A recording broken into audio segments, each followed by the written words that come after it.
Good morning, afternoon, evening, everyone, and welcome to the season one finale of Get Set to Thrive podcast. Today, we're hoping to have our guest, Kelly Sharkey, join us. But like all good things, we're having issues with technology. So hopefully she can get it worked out and join us. But we'll see what happens. At least we have power and internet on our ends. Right, Shreyas? Absolutely. That is something, it's beyond our hands. Some know how to work with StreamYard, some have issues. It's just part and parcel. That's how life happens. So we are all set to start our episode and have a conversation and hope that Kelly finds some alternative arrangement and hopefully join us very soon.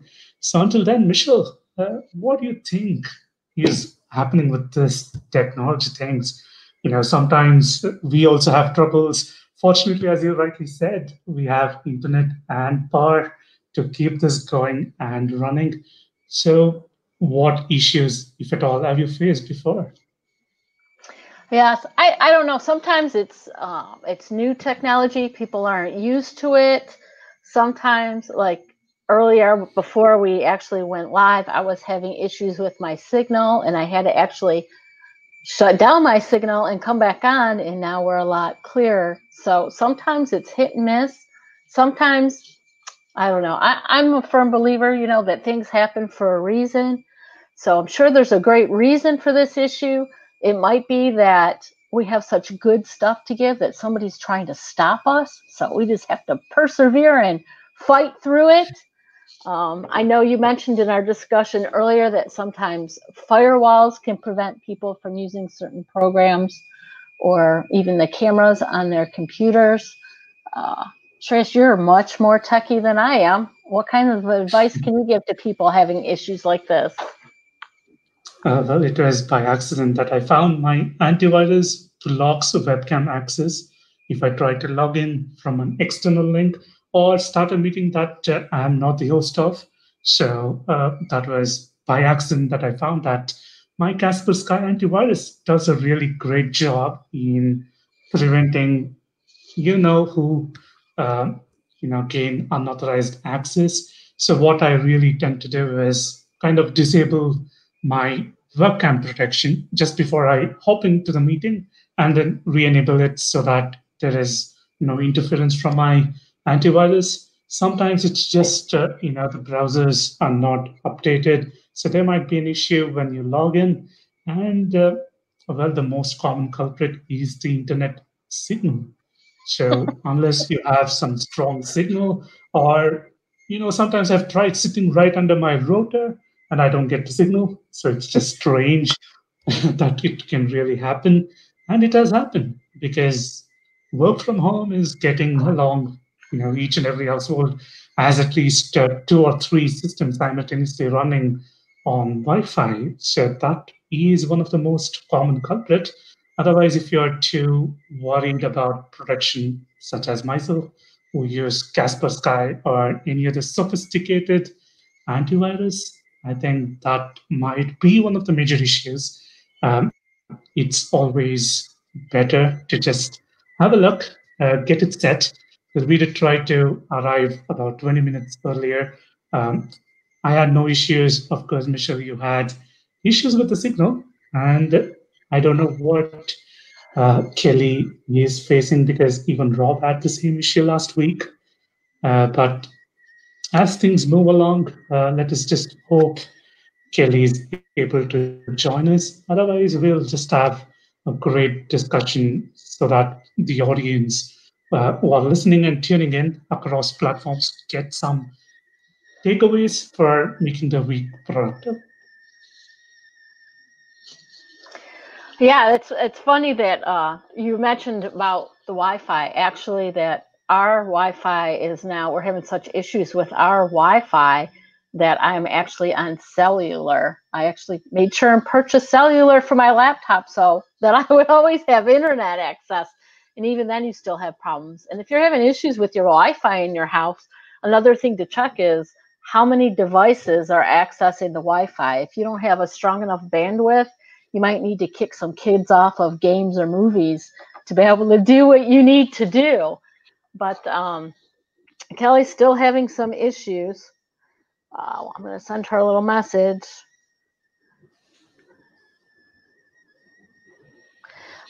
It is comforting, but not really, doesn't make me happy, but comforting to know that we're not the only people who have these problems. We watch and listen to other broadcasts and podcasts, and people are also having issues. Like you said, there's a lot of people working from home, so I think that the web is just being pulled a lot more, utilized a lot more than it used to be pre-COVID. Absolutely. And this is a very perfect example to show that life happens. And if you have a positive mindset, you can move along and get a great conversation going. Yes, it's a bummer that we won't be having Kelly, if at all she cannot join. But let us just not have that worry us. Michelle is a storehouse of knowledge, so we will have something great to discuss, and hopefully we will get to know a little bit more about what Michelle shares, what are her core values, core beliefs, and why she values Clifton's strengths. And if I remember right, Michelle, just a little while ago, I think I read a post from you and you're offering a great deal to people. Would you want to elaborate a little bit about what you're offering and how that might benefit our viewers? Well, thank you for that opportunity, Shreyas. Yes, because this is the holiday season, and a lot of times we want to buy gifts for someone special, but they have really everything they need and sometimes everything they want. So when you think about what to get somebody, something special, something that stands out, there's lots of custom gifts you can give. But I would like to think a gift of a stronger you is something that's very unique. And it's so unique, it's all about them. So I'm offering a 25% discount on my package of a Clifton Strengths All 34 assessment. That assessment includes the results of the All 34, which Gallup provides reporting on that, and also other links to information to help you utilize that. And you also receive a 90-minute debriefing from me where we go over your results. And depending on where you are in life and what your understanding of Clifton Strengths is, how we delve into that. It's really an introductory session to get you to understand what's right about you, where your strengths are, and how you can utilize them or have utilized them in your life. I have found that my clients who have taken the assessment and received a debriefing have fallen in two categories. One, they either get an affirmation or a confirmation of who they are and how they are, because Clifton Strengths is not a picture in time. It's really about how you do things. So it's really about the core you. It doesn't tell you what you should do, but it tells you how you do things and how you can be successful in the things that you do. The other camp that people fall in is it's an aha. This is a value that I have. You're providing self-value. I have had clients who thought when I said, we're going to find out what your strengths are, they actually say, and these are adults and not young adults, right? These are older adults, middle-aged, young to middle, or, 30s, 40s. And they say, what? I have no strengths. I have nothing to offer. Because people have always tried to fit them in a mold of what we think people should be good at instead of what they're good at. So when they take the assessment, they're first amazed that their strengths, which there always are, and two, when we talk about the results and they can actually see how these strengths have manifested in their life from the time they were young children to their time now and how they can go forward with them, it's amazing. And it's so rewarding for me to see people realize their intrinsic value of what they have to offer. Again, if you know me at all and have seen any of my content, I believe that everybody is unique We are given gifts and talents that other people don't have so that we can complement each other and do something great together. So if you're interested in this gift, you can message me for details. It's 25% off my original price, and I'm only selling limited quantities because it's a really, really good deal. So you can hit me up at cultivateandthrive@gmail.com. Hit me up on LinkedIn. Put a comment here. Facebook. So I'm around. Let me know. But thank you for that. Shreyas, what have you got going on for the holidays? Um, I haven't got much planned because most of my holidays will be spent on preparing myself to make that big journey to Germany, which I'm very much excited to prepare for. Because one thing, obviously, is the weather. The second is to be mindful about the various restrictions and the impending lockdown measures that might be put in place just after the holiday season. So I'm trying to be more mentally, physically, emotionally prepared to make that shift and take on with my new responsibilities. So as of now, I'm just planning to give out 20% discount on my sessions rate. So I'm not planning on implementing any new program until I go back to Germany and settle down, because I don't want my clients to have a gap where, because those 10 days will be really crucial for me, and to get to cool down my nerves, to get settled, it just takes about a fortnight for me. Uh, but nonetheless, I'm just so excited that this season is bringing in joy. I see economies growing back, especially in India. The situation seems to be developing on the positive side, which I'm really happy. Although there are many other issues that are currently plaguing the country, but it's safe to say that we will make positive impact very soon. So, having said that, let us just get to know your personality a little bit deeper. So, I'm really curious to know, what are your core beliefs, and do you have any particular niche? Yes, and while I'm talking, I'm going to try to resend the link to Kelly because she is still having some issues. Um, my mind's in two places. Forgive me. Can you repeat that question? I'm just really curious to know. I think we have discussed it personally, but just for the benefit of our audience, I'm really curious to know, what are your core beliefs, and do you have a particular niche that you want our audience to know about? Okay, great questions. So, yes, I have, well, in my Clifton Strengths Assessment, belief is number one. So I have a lot of beliefs and they're very strong. And it takes a lot to convince me otherwise. So my core beliefs are that, like I mentioned earlier, we're all unique individuals gifted with talents and strengths to better each other. We are better together. We don't fit the molds that we have always been taught. I think most of us, the majority of us, all our life are told you need to be a well-rounded person. You need to be good at math. You need to be good at whatever language is your language. You need to do whatever. I mean, if it's a musical family, then you need to be good at music.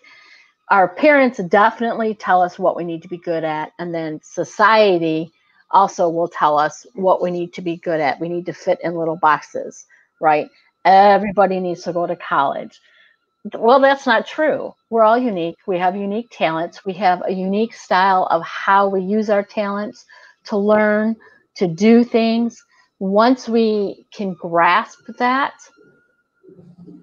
we can, sorry, got distracted by a comment. We can actually become a better version of us and help people. My particular niche that I'm working at helping, of course, like all coaches, I want to help everybody. That's just in me and in my heart.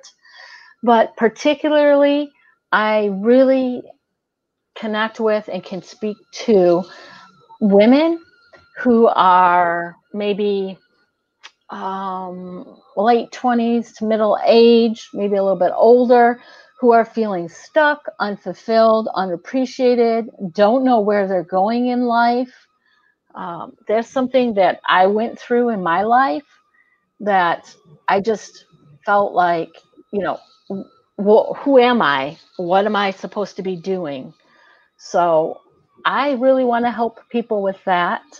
And I think Clifton Strengths is a great tool, but it's only a tool. The coaching process will really help you delve deeper into yourself to find the answers that you seek.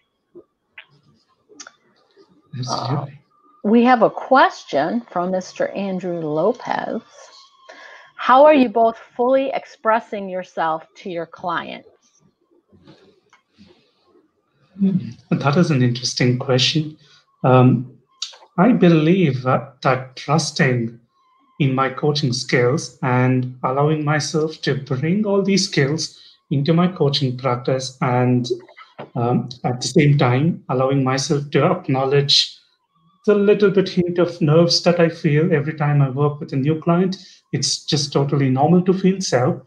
And being detachedly attached to your client, I think that these two things will really help any coach express fully to their clients. And what other way than acknowledging and validating both yourself as a coach and what the client feels? I think these two things will really help develop great dialogue, and at the same time ensuring the space is safe for the client to safely express their opinions, feelings without any hint of judgment. And we always are very curious, which I think you would have noticed. I always say I'm curious to know because I don't want my judgment to impact when I speak. So we use carefully thought of empowering open ended questions which help us really express and also understand what the client is telling. Ultimately, it's just following the lead of your client, because that is what any good coach will do. They follow the lead of the client. They better, or I would say, actively and intuitively listen to what is being said, pick up the energies, use acknowledgement, validation, championing, celebrating, and a host of other skills to continue that dialogue and see to that the client feels safe every moment during the session. What do you have to share, Michelle? I think that question can go in different ways. So I'm not quite sure what Andrew was looking for me. Um, as far as expressing myself to the client, I agree with Shreyas that our own advice and individual opinions is not what coaching is about, right? That's for our mentor or for a friendship. Coaching is really about delving deep with your client into their inner self to get the answers that they need. Oh, looky, we have Kelly. I'm going to put her on. I'm so excited. Okay. She's laughing at my glory.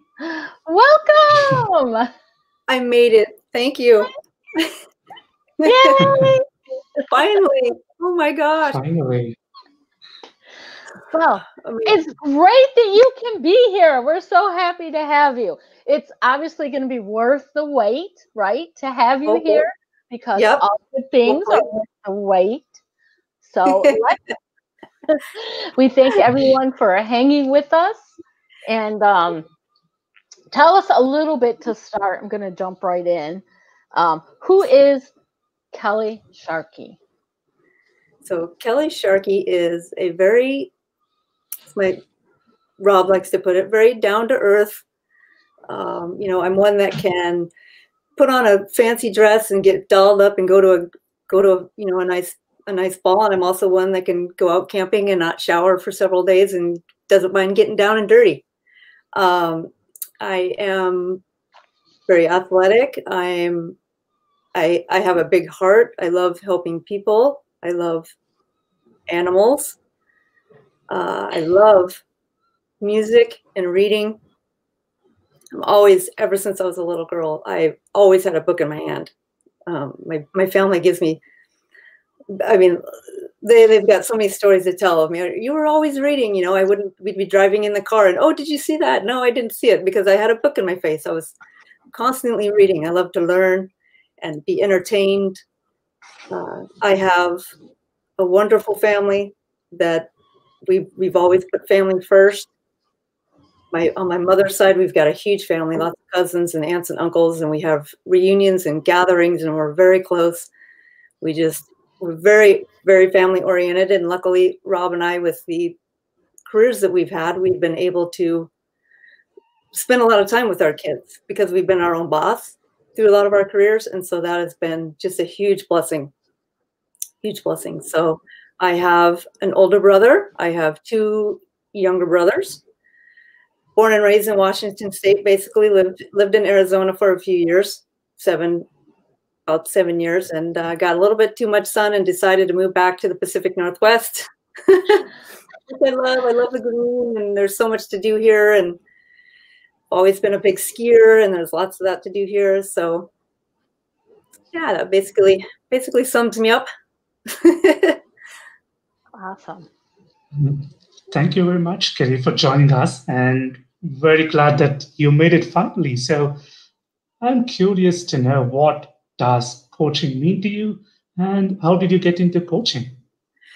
Coaching, first of all, so how I got into coaching was I've had a lot of different careers throughout my life, and I got a teaching degree at one point. I love working with kids, and I thought, I can expand this into adults, helping adults. I've always, loved to empower little girls and boys, and thought, hey, I can help out adults. People have always come to me for me to calm them and to inspire them, and I've always been a very loyal person. So at some point, Rob and I got into acquisitions and building up small companies, and got a lot to know about the corporate world. And so we thought, we always helped a lot of people that way, and why not turn this into coaching? And so, I started coaching women. Learned a lot about discrimination with women in the professional field, and how to help women, how to empower women and make them feel safe and confident, and that they're listened to. Their voice matters. And so that was kind of my niche, was helping women, and it's been a wonderful experience. I love being able to, take somebody, learn what their problem is, and bring them down to the ground floor, and then help them reach their highest potential that they can reach. And at the same time, I'm learning about myself. I'm able to grow. It's very, very fulfilling to be able to serve people and guide people and teach people, and just watch them blossom, and then learn about myself along the way. So it's been an incredible journey. Yes, it is. And before we proceed to ask you to share a little bit more about yourself, we have a question from the audience. If you're willing to take it up now. Sure. We have a question from Karthik. He's asking, people look for a mix of personal and professional requirements in one coach. Do you think it is a good combination to find that coach, or these coaches should be different? I think for coaches, just find your niche. Don't try to be the jack of all trades. Don't try to spread yourself too thin. Just find your niche and stick with that.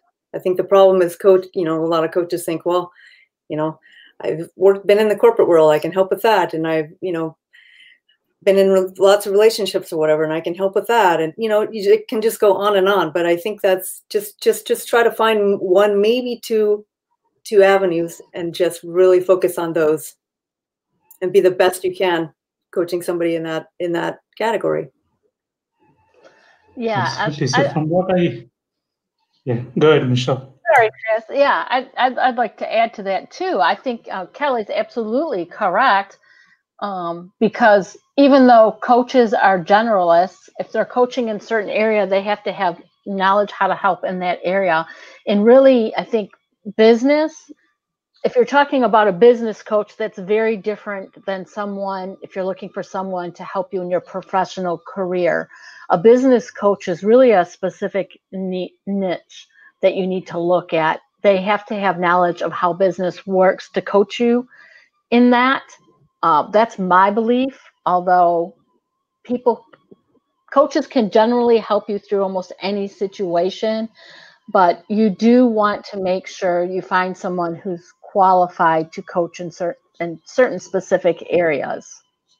Exactly. For example, I've been an athlete my whole life. I did track and cross country for years, and would I say that I could be a health and wellness, coach? No. I mean, yeah, I can help somebody a little bit along the way, but I don't know all the, how the body works and all the, inner, you know what I'm saying? To be able to actually coach somebody in health and wellness and fitness, I couldn't do it. I know a little bit about eating healthy and, good things to feed your brain and that sort of thing, but I wouldn't put myself into being a health and wellness and fitness coach.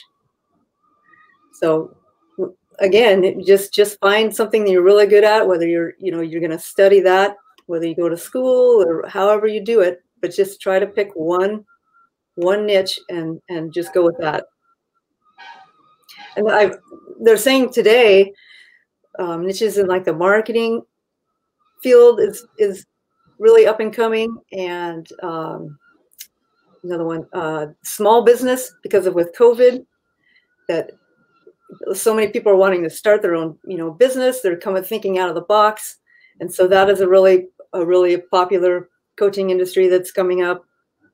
Another one, I don't know if either one of you have heard of it, but it's called EFT coaching. Mm-hmm.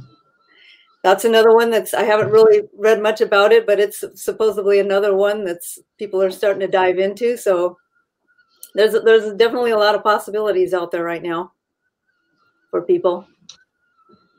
Absolutely, I concur with you both. So the simple answer to Karthik, to your question, would be you would be better off if you have separate coaches for your personal and professional requirements, because of the reasons already mentioned by both Michelle and Kelly. So it's up to you in the end. You're the decision maker, but based on what I just heard from both Michelle and Kelly, I think you would be better off having different coaches. So that brings us back to our next question.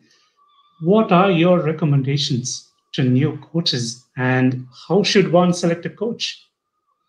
So part of that we were just saying is it's to, again, find a coach that deals with what you're looking for. And I think you have to be able to, you need to treat them as a human being and really get to know them personally. A big thing is to ask them, what makes them tick? What do they get excited about? What kind of positive emotions and memories, get them excited? So, for example, ask them, what was their favorite birthday memory? Go through the senses. Was it, they had a cake that was just out of this world, or, it was a surprise party, or what was it that made it their favorite birthday? Those are the kind of things that you're going to want to learn about your client. You want to get personal with them and know them as a true human being, and then be able to, help them. You need to ask them the right questions and be able to get the right answers that you're looking for. Be able to get them on the ground floor so that you can raise them up to reach their highest potential. And you want to be able to make sure that they can lead a fulfilling life that they're wanting to lead. So that's about it.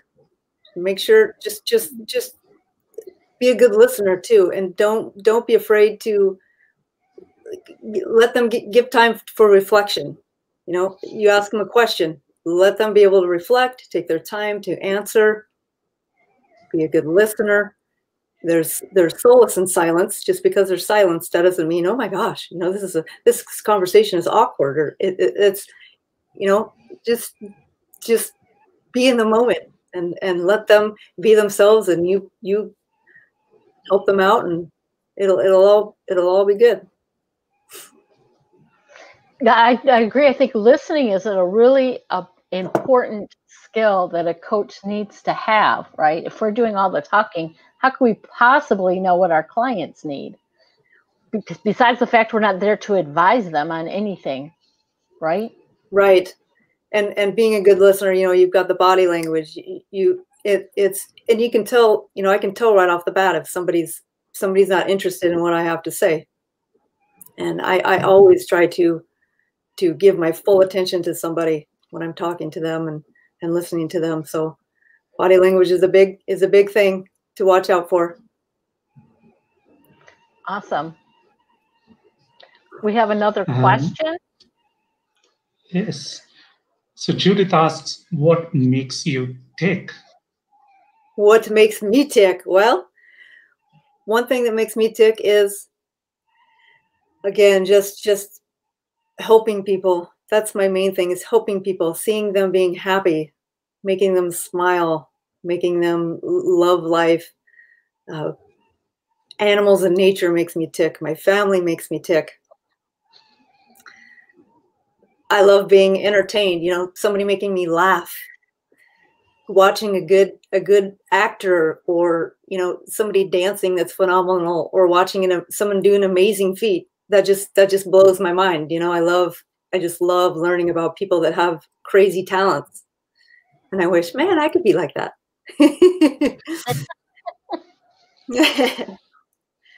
Awesome. So if you're willing to share, we would like to know how your clients benefit from you as a coach. And if you have anything specifics you can share, of course, without giving names, some of the wins maybe you've had and what they can expect from Kelly as a coach. So people, again, they tell me that I'm able to pull things out of them that they never even knew existed. I'm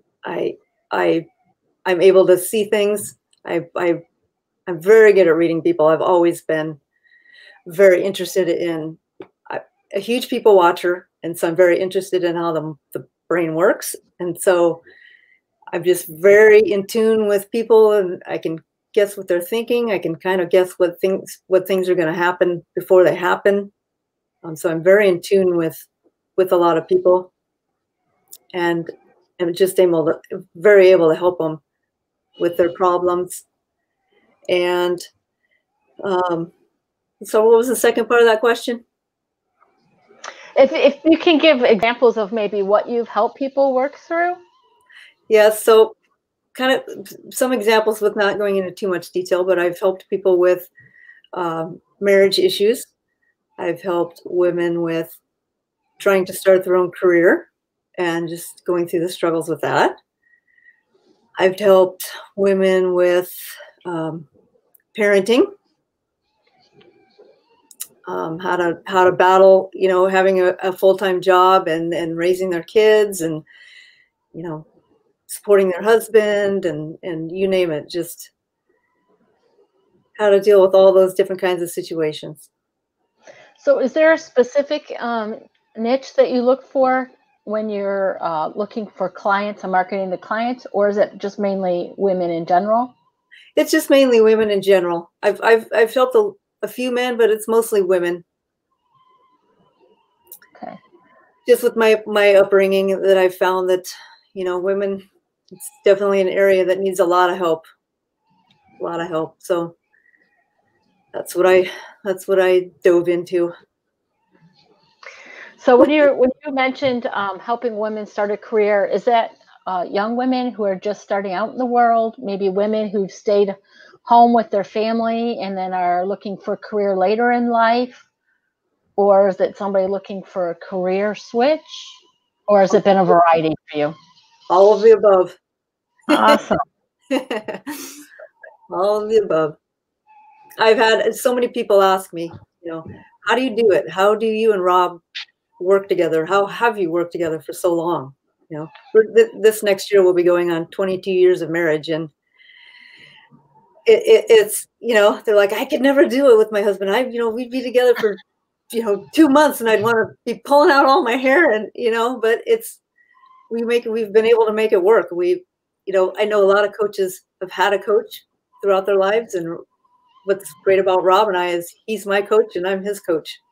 When he doesn't know something, he comes to me and I'll help him, and vice versa. And if neither one of us know the answer, we'll go, pull out a book and learn. We're always learning and always reading, and so it's been wonderful. That's great. Congratulations on the 22 years. That's a long time. Yeah, thank you. And what I just realized is it's actually, I know there's a name for it, but it's 22 years on May 22nd. So I know there's a special name for that when you have both of those happen, but I can't remember what it is. Like if your 16th birthday is, you turn it on the 16th, there's some name for it, but I don't know. But I just thought that was kind of cool. Yeah, I have no clue. But you bring up another great point about coaches is that they should always be learning, right? That's, I think, something that's also in common. A lot of coaches have in common is they do like to learn, and that it is, well, it's an ever-changing industry. It's not really regulated now, so that may happen in the future, but there's so much to learn in new ways to help people. And you mentioned that you guys go read books. Are there any resources that you would recommend? Okay, first to maybe for coaches, and secondly for maybe people who would be your target client. It's just, there is a lot out there on the internet, but you can learn a ton from the internet. So it's kind of just pick and choose and take it with a grain of salt. But and there are a million books out there, so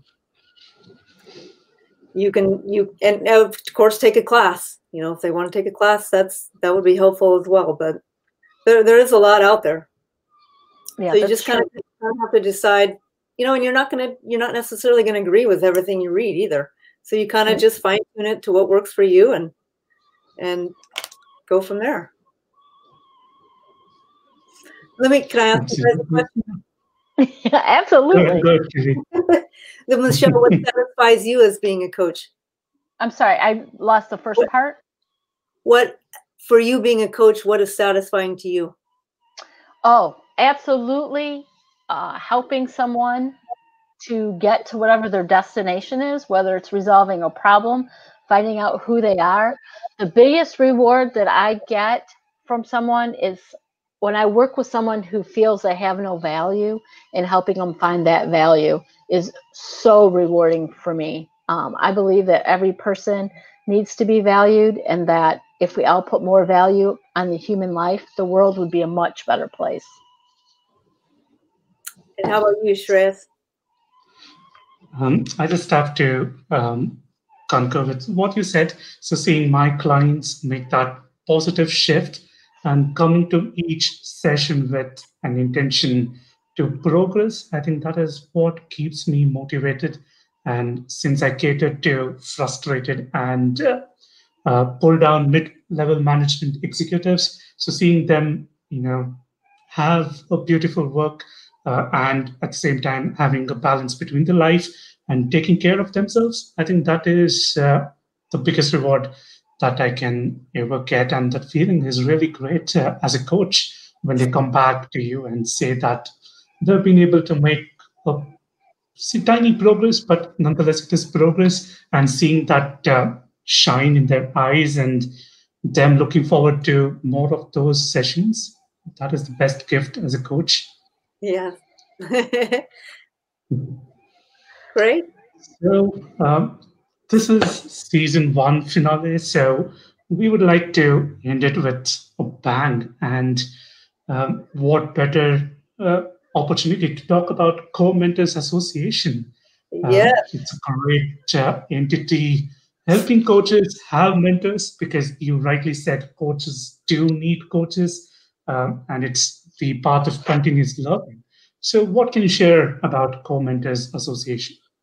Well, what I can share is, and I hope you don't mind if I can read part of this, because it is something that I'm very passionate about, and I don't want to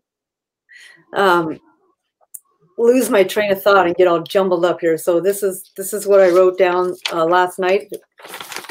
What core means. And so, as everybody knows, that Rob and I wanted to create a community of people that can help one another and connect deeply.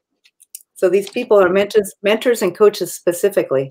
They're a tribe of seasoned veterans and newbies that are out to connect or align with an individual that is needing the help in many categories that we have, such as trauma, life, business, health and wellness, PTSD, early childhood development. We have all sorts of avenues where different people can obtain help. And these coaches and mentors have the power to help these individuals and transform their lives. This core community we are creating is pulsating with bright, enthusiastic, and eager coaches and mentors who are full of energy from all walks of life. There is power and hope in core, and I fully stand behind our mission, our leadership, and the idea that so many coaches and mentors can empower themselves even more and others by living in their purpose. Lastly, but most important, empowerment, support, and acceptance is a life-changing combination, and allowing someone to believe their dreams can and will be made into reality. So that's what CORE is all about. It has a capacity of reaching 50,000 members, and we hope someday to obtain that. It's Rob and I's passion. We hope to leave a legacy and hope that everybody can benefit from it and so many people can get help, because that's what it's all about. It's getting people the right help they need. Absolutely. Yeah, it's truly empowering, and I do wish you achieve the magic number of 50,000 very soon. And I'm sure many coaches stand to benefit from Co-Mentors Association. So before we let you go, how can our audience reach you for coaching or for any other need that they might find you can offer? They can reach me through LinkedIn. I have my email address on there, and so they can contact me through my DM or my email on LinkedIn. Perfect. So we will drop in Kelly's LinkedIn profile in the comments. Please feel free to reach her for any coaching needs that you might have. And this is season 1 finale. So we have had 12 episodes on our maiden podcast. So I want to take this opportunity to thank each and every one for supporting us, for giving us feedback, for tuning in and showing up on this live session.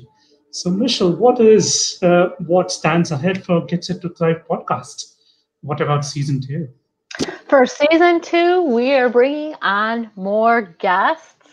So look forward to that. And also, we plan on going live more regularly so that we can have more interactions with everyone. Trish, you want to let them know when season 2 will start? As per our plans, we plan to launch sometime during the second week of Jan. Take a month break to celebrate the holidays with our family, get our stuff together, and bring in some great guests such as Kelly. Kelly has been more than gracious to come on live, although it's just our maiden podcast. So I'm very grateful and want to thank you for allowing us to interview you and sharing all about yourselves. So stay tuned, watch the space, more exciting announcements will follow. And we promise to bring in some great details, more about coaching, more about any other life topic that you want us to discuss. It will be taken care of Until then, please take care. And this is Get Set to Thrive podcast. Thank Thank you. you. Thank you very much everyone. for having me on here. Sorry about the technical delays. But I It was very much appreciate you having me on your show. Thank you, Thank you Kelly. very It was much. a pleasure. So much. Take care. You too.